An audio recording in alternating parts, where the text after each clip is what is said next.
নমস্কার বন্ধুরা, প্রতিমার আরেকটি নতুন ভিডিওতে সকলকে স্বাগত জানাই। কড়াইতে আমি 1 কাপ মুগ ডাল দিয়ে দিয়েছি আর এটাকে একটু ভেজে নিয়েছি। তারপরে এখানে সম পরিমাণ মটর ডাল দিয়েছি। দেখো ডালটা ভাজা হয়ে গেছে। এবারে আমি এটাকে জল দিয়ে ধুয়ে নিচ্ছি। মুগ ডালের সাথে একটু মটর ডাল মিশিয়ে দিলে ডালটা খেতে অনেক বেশি ভালো হয়। এই যে জল দিয়ে ধুয়ে নিয়ে চলে এসেছি ডালটা, এবার আমি এতে জল দিয়ে দেব।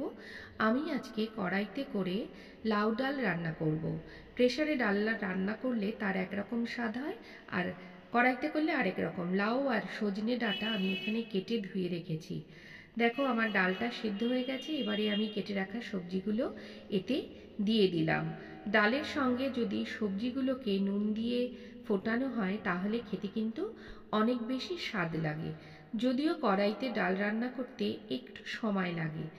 সবজিগুলো দিয়ে দেওয়ার পর আমি এখানে পরিমাণ মতো জলও দিয়ে দিলাম, আর তাতে দিয়ে দিচ্ছি হলুদ গুঁড়ো, নুন আর কাঁচা লঙ্কা। এখানে আমি 5-6টা কাঁচা লঙ্কা ব্যবহার করেছি। তোমরা তোমাদের স্বাদ অনুযায়ী লঙ্কার ব্যবহার করবে। এবারে এইটাকে আমি ফুটিয়ে নেব যতক্ষণ না পর্যন্ত লাউ সেদ্ধ হচ্ছে। ভালো করে নাড়াচাড়া দিয়ে দিলাম। এমতো অবস্থায় গ্যাসটাকে আমি মিডিয়াম ফ্লেমে রেখেছি। যারা রোজ রান্না করো তারা তো জানোই, যারা নতুন রাঁধুনি তাদের জন্যে এই কথাগুলো বলা। দেখো আমি খুন্তি দিয়ে দেখছি যে লাউটা সেদ্ধ হলো নাকি। লাউ সেদ্ধ হলে কিন্তু লাউয়ের কালার চেঞ্জ হয়ে যাবে।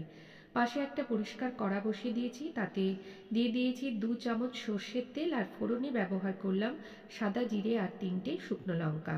ফোড়নটা ভাজা হয়ে গেছে, দেখো লাল দেখাচ্ছে। এবারে আমি ওটা এই ডালের মধ্যে ঢেলে দিলাম। ফোড়ন দেওয়ার পরে আমি বেশিক্ষণ ডালটাকে ফোটাবো না, 2 থেকে 3 মিনিট ভালো করে নাড়াচাড়া করে দিচ্ছি।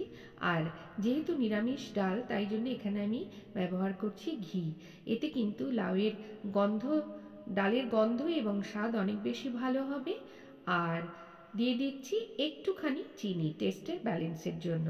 কেমন লাগলো কমেন্ট বক্সে লিখে জানিও কারা কারা ভালোবাসো এই ডাল।